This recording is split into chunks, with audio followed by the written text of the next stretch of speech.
TKM Incorporated in Moss, Tennessee is a construction company that specializes in erosion control, seeding, and soil, hydroseeding, hydromulch, minor excavation, and silt fence. They also provide traffic control and construction signs. Their business is keeping people safe, but their passion, their mission, is they wish that all men could be saved. TKM has adopted the nickname the King's Men because as they serve you, they also serve the King.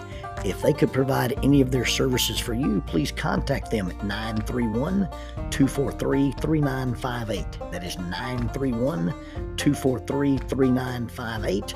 Or you can contact them on the net at tkminc2001@twlakes.net. That is tkminc2001@twlakes.net. TKM Incorporated is a sponsor of Keeping Up with Jones, the Lonnie Jones podcast adventure.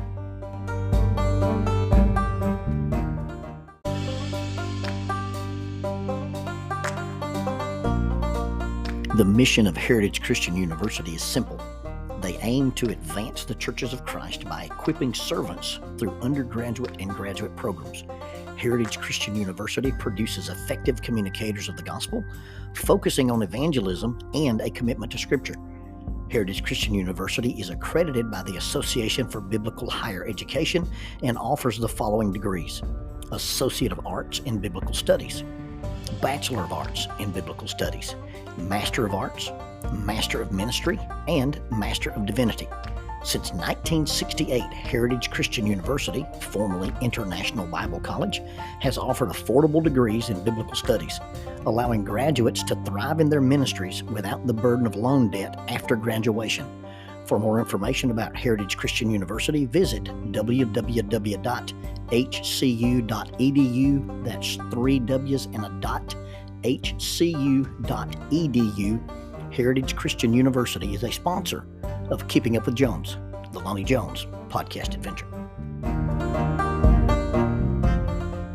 First time I ever tried to run with a SWAT team, I had to stop.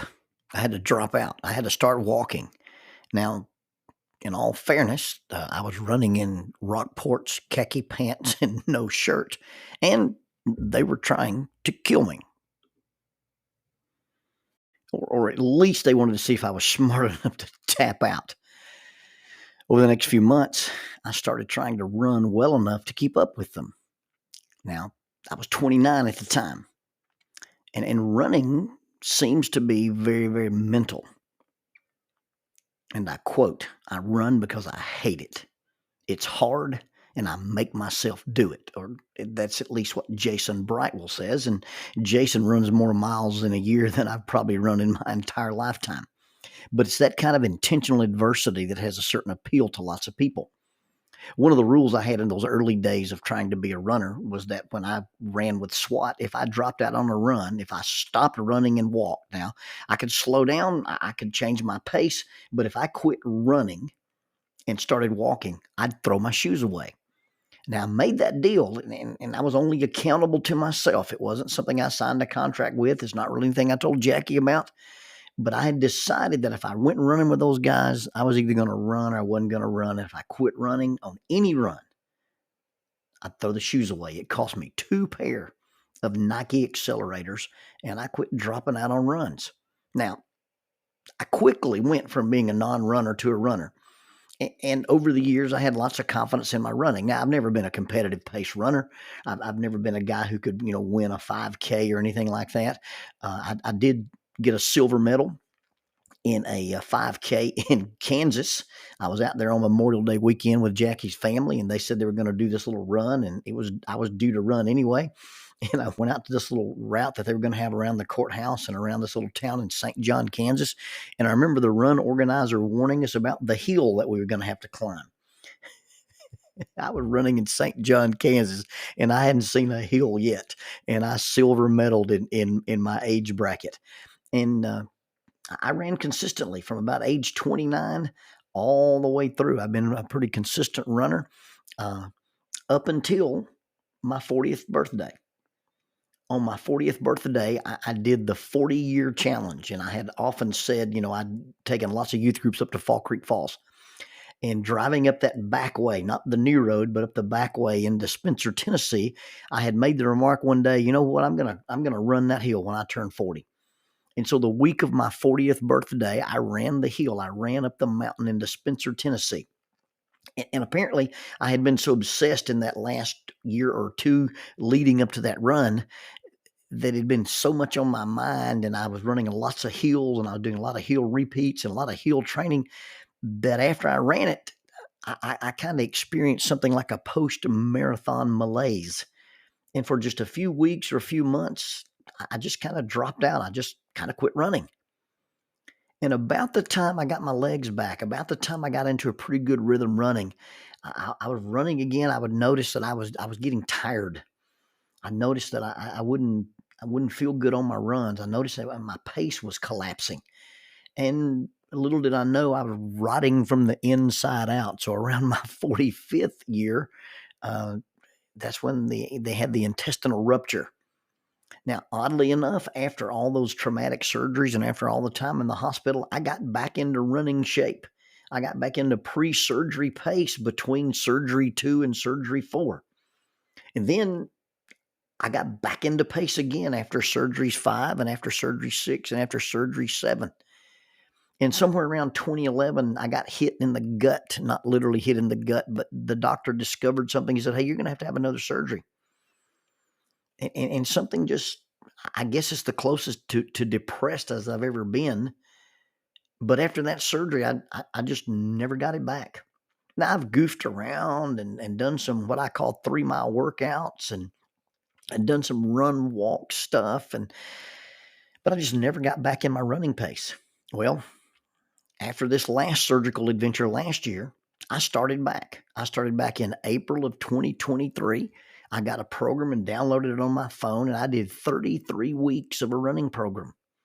I started with a run walk interval, warm up for 5 minutes, walk a minute, run a minute, walk a minute, run a minute, and built all the way up to running a 5K. Now, the goal was to get my mile per minute pace down below 10 minutes and pass the SWAT team PT test at age 60. And well, that didn't happen.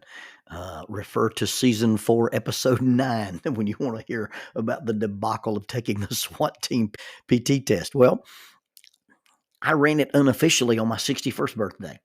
Since I didn't pass it while I was 60, I decided that on my 61st birthday, win, lose, or draw, I was going to run it on my own, and I made a homemade version of the course in my backyard. I ate lunch at Big Ed's Pizza and carbed up. I wanted to have the extra energy and my blood sugar levels be right. And so later that afternoon, I donned my body armor, sans a ceramic plate. I did my pull-ups, and I ran the 39 laps, performed the 6 tasks, and subsequently decorated the grass with the aforementioned Big Ed's Pizza, all the while Jackie dutifully sat in her little lawn chair with her gardening hat on and ticked off the laps and monitored my time. In the end, I was still too slow to pass the test, but I was running again. And even though my pace is degraded and I'm probably not going to get that back, I was running pretty consistent. In fact, last year I ran consistent up until about mid-December, but I lost my rhythm. I lost some training days due to travel, due to sickness, due to some snow and ice, and probably, to be honest, due to deer season. And during that time, I kind of felt like I slid back. I did a little backslide in my peak performance. Well, this year I decided to start over again using the same training program. Plus, I'm going to add some extra work. I'm going to add some extra stuff to the end of each of those workouts. And I'm also going to try to swim a couple of days a week and see if I can improve my cardio and improve my time. And I guess we'll see what happens. All this preoccupation with running. And it may be preoccupation with running, or it may be oxygen deprivation, but I got into this deep thinking mode about running. And I got to thinking about running in churches. Or actually, I got to thinking about running in church models. And I classed them as treadmills, tracks, and trails. Now, your basic treadmill, is a machine. It's a piece of equipment, and it's at your home or it's at your gym.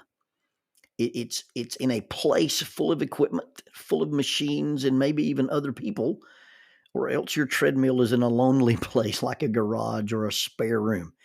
And we pretend to be runners, and we go there and we do our weekly ritual.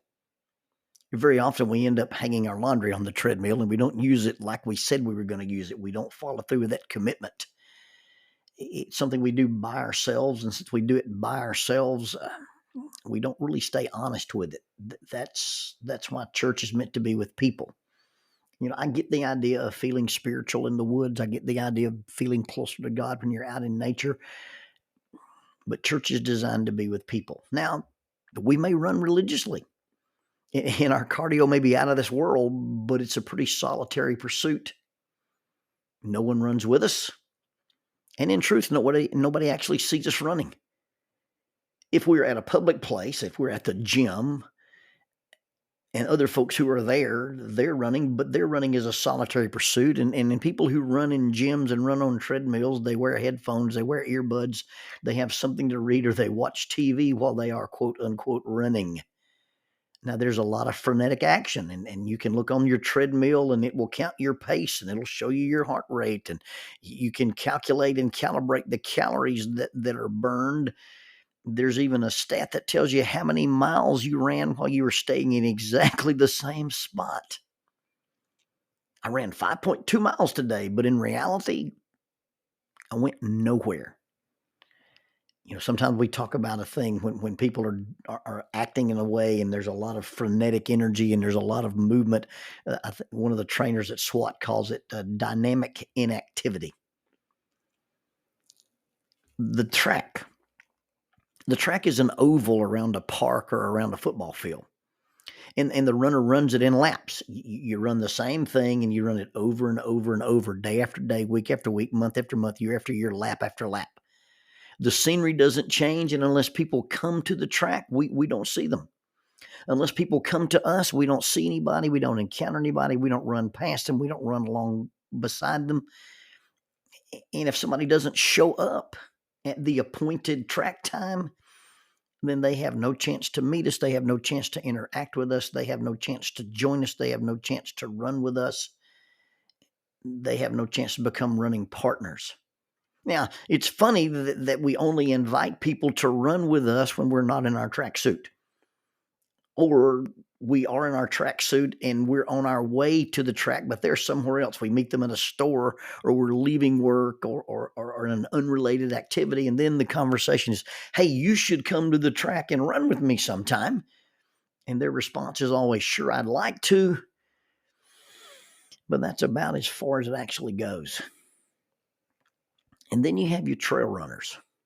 And a trail can be actually a trail. It could be an isolated place in the woods.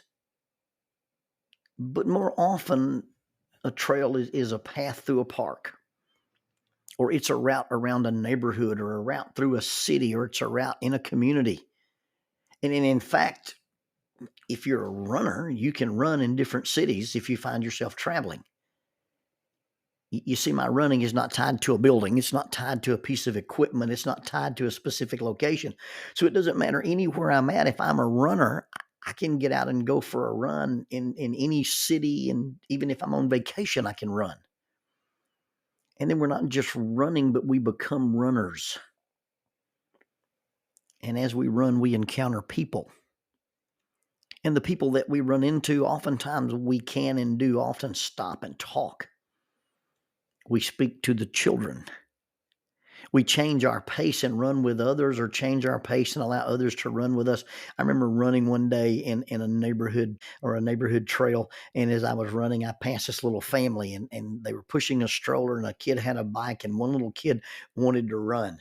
And he started running beside me, and I slowed down. I looked back at Dad, and Dad gave me a nod, and this little guy ran with me till he got too far away, and Dad hollered at him to come back. But just for a moment, this little bitty tiny boy had been a runner with a guy who was running. We're running in these neighborhoods, and we're running these paths, and we stop and talk to people. We notice people's pets. We notice people's children. We watch for hazards, and we tell the bikers or the people with children in the strollers, hey, I saw a snake up this way, or there's a bee's nest here, or there's a tree across the road, or hey, watch out for that puddle. And we tell them something that they need to know about. In a neighborhood, if we run often enough and we run consistently enough, we end up with the regulars. We have the people we see on our morning run. We have the people we see on our evening runs. We have the people we see on our midday run. You always see that family on the way to school. You always see Mrs. X or Mr. X taking out the trash and rolling it to the road. You become aware of the teenager up the hill when he or she just got their license, a new sports car, and a cell phone. And as part of all this routine, you notice and you learn to expect to see people. And honestly, they expect to see you. And you're a runner, but you pass people who are also runners and walkers and pedestrians and motorists and neighbors in the yard or sitting on their porch, neighbors working in their yard. And at some point, running and people that you encounter begin to merge. And it's not just about running, and it's not just about people, but it's running into people. And if you run often enough and you run past Mrs. X's house enough and you don't notice her, you don't see her, and you don't see Mr. X taking his garbage out to the road, then you may stop your run and knock on that door and ask, is everybody okay? And sometimes you can be at a ball game, or you can be at a store, or you can be at a school function, and somebody in that community will almost always walk up and say, hey, aren't you the guy that I see running? And see, there are people who don't know you, but they know you run. There are people who don't know you, but they know you are a runner. Now, I get that metaphors are imperfect, and they're often incomplete, and that which proves too much proves too little. But if you've decided to do this thing that we call the Christian race, if you've decided to be a person who's running the race of faith, then you can be somebody who does church on a treadmill. And you go at the same time at the same place, and it's a solitary pursuit, and you do it on your own, and you don't really encounter and invite anybody to go with you. Or you can be somebody who spends your time at the track, and you go every week at the same time, and you just expect others to join you there. And if they don't join you there at your time, at your appointed place, at your appointed time, then they're never going to be there, and you're not going to join them, and you can't do anything to get them there. And you feel good about being a runner, and you feel bad for those people who don't come to the track and run with you. Or we can decide to be people who take our running outside the building. We can be people who take our running away from the equipment. We can be people who are the church. And then we're seen in our parks, in our neighborhoods, in our cities, in our schools, in our communities. We're seen at races, and we're seen with all races. You see, the commission Jesus gave his followers was not merely go. He didn't tell them to go and be tied to treadmills, gyms, and tracks, and meeting places with equipment and memberships. But what he told them was to make disciples as you are going about. And that's the difference between running and being a runner.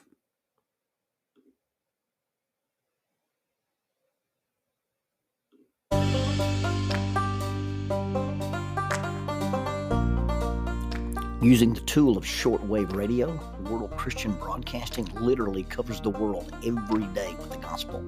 They use 2 large curtain antennas. One is located in Anchor Point, Alaska, and the other in Madagascar. They send out messages that are recorded at their international home in Franklin, Tennessee. They make available 40 hours of broadcast every day. The broadcasts are made in English, Chinese, Russian, Spanish, Portuguese, Korean, English for Africa, and Arabic. They would love for your group to visit them.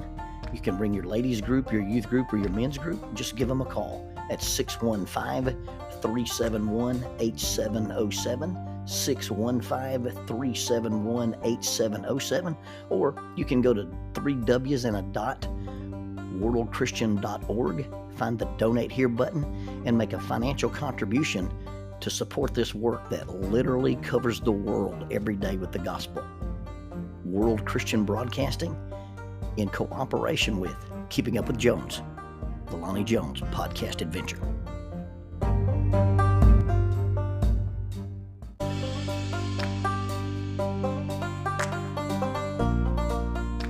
Keeping Up with Jones, the Lonnie Jones podcast adventure. I am your host, Lonnie Jones. My wife Jackie and I moved to the city of Huntsville in 1986 for me to be a youth and family minister. I have been a minister since 1980. I have served in this community as a police chaplain assigned to a SWAT team since 1992, and I've been in private practice as a licensed professional counselor since 1998. I'm also an adventure educator and an avid outdoorsman.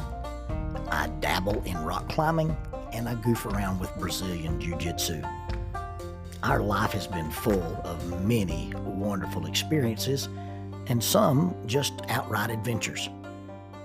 I used to write about those things in a little church bulletin article. So now instead of asking you to read those things, we're just going to talk about them in our podcast. And as we talk about them, we're going to talk about the facts. The facts lead to concepts, and the concepts lead to application. One caveat about the facts is, for the most part, we're going to tell you the facts just as they happened. But every now and then, we're going to tell you the way other people have told us they remember it happening, with a little bit of embellishment. It's all good, clean fun and for educational purposes. Thank you for listening, and we hope you enjoy Keeping Up with Jones.